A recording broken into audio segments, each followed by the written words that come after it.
Bonjour à tous et bienvenue à cette édition d'information dont voici le sommaire. Les masques de protection sont destinés à nous protéger contre le coronavirus. Ils sauvent des vies, mais ces masques ont-ils leurs limites en termes de protection? Ulvaeus Balogun s'est intéressé à la question. Son reportage est à suivre. Face à la croissance des cyberattaques et l'espionnage informatique, sécuriser les données de son entreprise est une priorité pour tous les dirigeants d'entreprise. Comment sécuriser ces données informatiques? La réponse dans cette édition.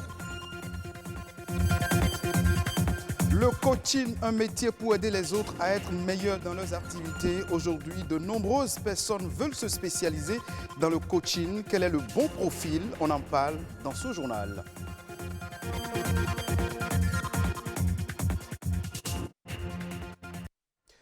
Le port du masque de protection est l'une des mesures très efficaces pour limiter la propagation et la contamination au Covid-19. Au Bénin, différentes mesures ont été prises par le gouvernement, dont le port du masque de protection obligatoire. S'ils permettent de sauver des vies, les masques auraient aussi leurs limites. Selon certains citoyens, le port permanent crée des désagréments, dont des difficultés respiratoires ou même des réactions cutanées. Mais en réalité, y a-t-il un risque à porter en permanence son masque de protection? Ulvaeus, élément de réponse dans ce reportage signé Ulvaeus Balogun. S'il est obligatoire actuellement en raison de la pandémie contre le coronavirus, le port permanent du masque de protection ne serait pas sans inconvénient sur la santé. De nombreux citoyens se plaignent de ces désagréments lorsqu'ils mettent leur masque durant plusieurs heures. Je l'ai dans mon sac, mais ça m'empêche de bien respirer, quoi. Ça me dérange un peu. Des fois, je n'arrive pas à respirer correctement. En effet, parmi les risques possibles liés au port prolongé du masque, certains spécialistes citent des difficultés pour respirer, des maux de tête ou des lésions cutanées. Effectivement, les effets indésirables liés au port du masque sont de plus en plus fréquents.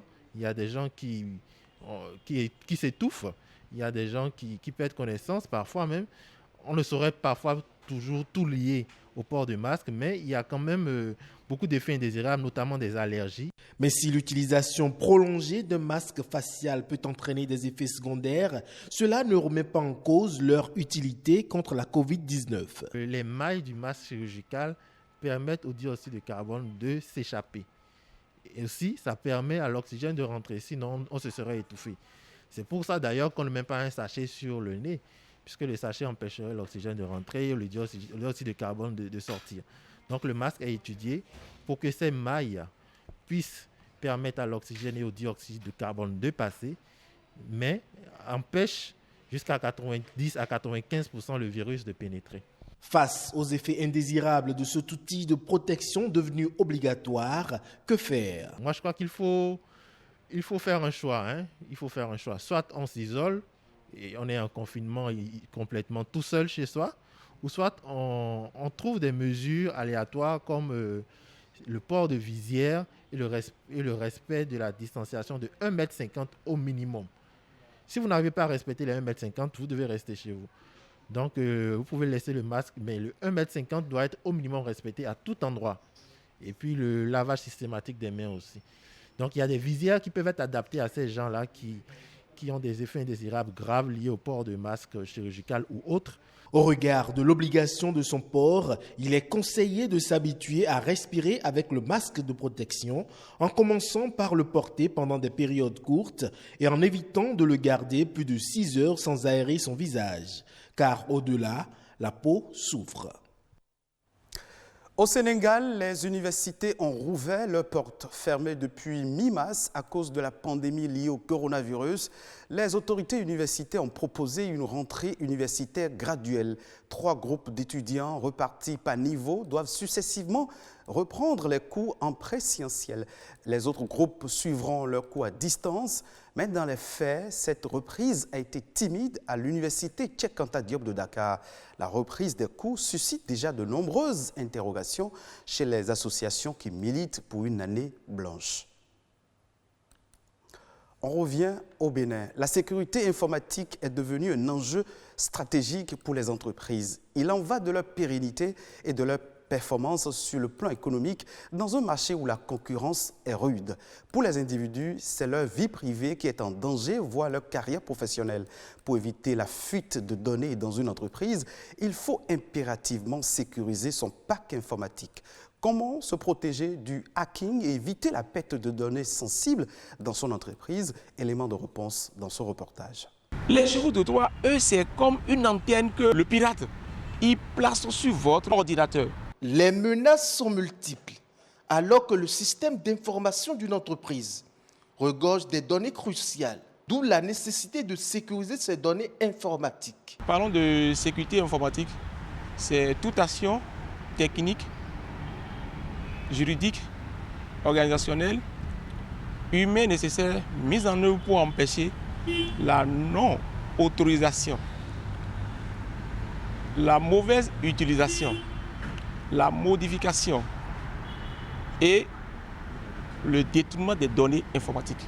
Sécuriser les données informatiques au sein d'une entreprise, en fait, c'est toute la procédure qui est mise en œuvre, qui est adaptée au sein de l'entreprise en vue de garantir la confidentialité, l'inviolabilité et l'intégrité des informations clients, des informations internes, des informations propres à l'entreprise. Un pirate peut chercher à s'engouffrer dans un de ces points d'accès afin de toucher l'essentiel du système d'information. Il convient alors de protéger les données sensibles à l'aide de différentes solutions techniques. Le pirate, son but, ce n'est pas normalement de gagner.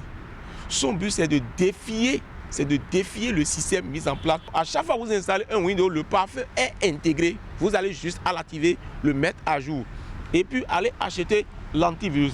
Les données qui concernent notre structure, notre entreprise, on peut toutefois les sauvegarder sur un serveur, on peut les conserver et même en cas de perte, toute l'entreprise peut un jour prendre feu, tout peut partir. Il est alors évident que sécuriser ces données informatiques est un enjeu central.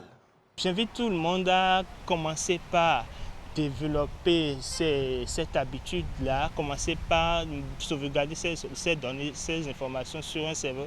Tous les chefs d'entreprise, tout le monde quand même, qu'on commence par adopter ça désormais et on sera à l'abri des pertes des informations, tel fichier, telle information, je n'ai plus. Donc, je pense que la solution est quand même là.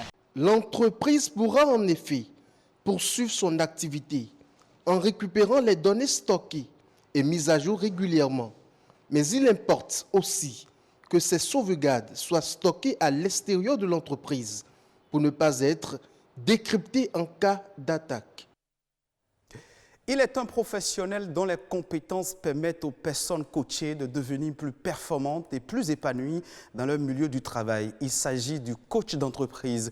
Qu'il soit coach motivateur virtuel ou physique, il aide les autres à éclore leurs talents. Il permet d'avoir plus confiance en soi et d'être meilleur. Aujourd'hui, le métier de coach se répand. Mais quelles sont les qualités que doit avoir un bon coach?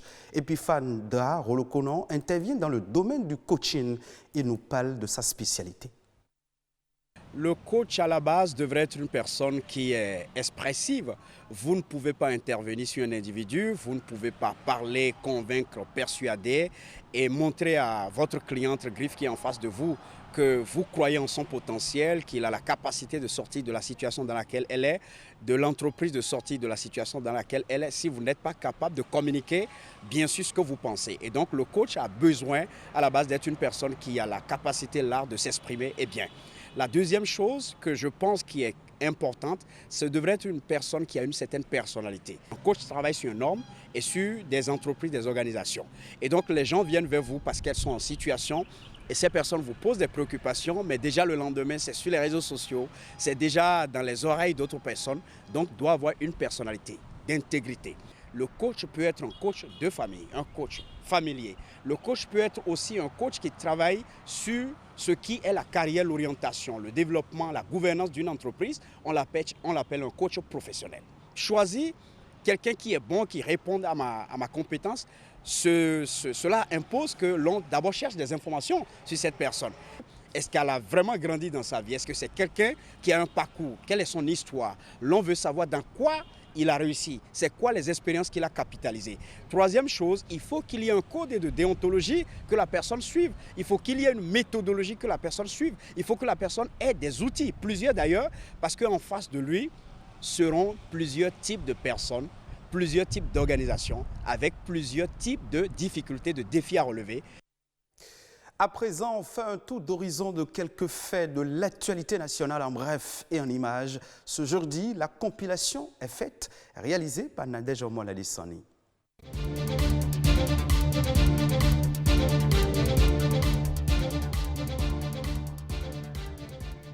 Internet mobile a sauvé les entreprises par ces temps de Covid-19.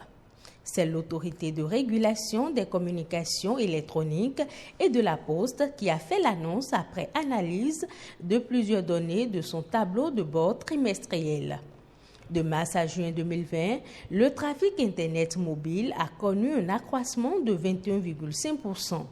Selon la structure, l'Internet mobile a été d'une aide précieuse pour les entreprises durant la période de restriction contre la propagation de la COVID-19. Plusieurs experts et observateurs du secteur du numérique ont affirmé que l'outil Internet est la seule solution pour plusieurs entreprises de survivre et de sauvegarder des emplois face aux restrictions imposées par les États. D'où l'usage en grand nombre du télétravail et de la visioconférence. La commercialisation de l'Artemisia et de Vita Iron suspendue au Bénin. Par une lettre circulaire en date du mardi 1er septembre 2020, le directeur général de l'Agence béninoise de régulation pharmaceutique, Dr Yosuno Chabi, invite tous les distributeurs et dispensateurs de produits pharmaceutiques à suspendre la distribution et la dispensation de ces produits. Selon le directeur général, aucun produit pharmaceutique ne peut être commercialisé sur le territoire béninois s'il n'a obtenu l'autorisation de mise sur le marché délivrée par l'Agence béninoise de régulation pharmaceutique. C'est donc pour faire respecter les dispositions liées au processus de commercialisation des médicaments au Bénin que le directeur a invité tous les acteurs de la chaîne à suspendre la distribution et la dispensation des produits à base d'Artemisia et du produit Vita Iron jusqu'à nouvel ordre. L'opération de formalisation des demandes d'actes de naissance sécurisés a démarré dans les ministères.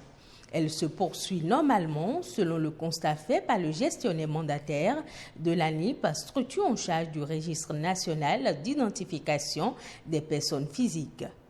D'après la structure, cette opération vise à faciliter la tâche aux agents de l'État en service dans les ministères et leur éviter d'abandonner le travail pour se retrouver dans les longues files d'attente à l'Agence nationale d'identification des personnes.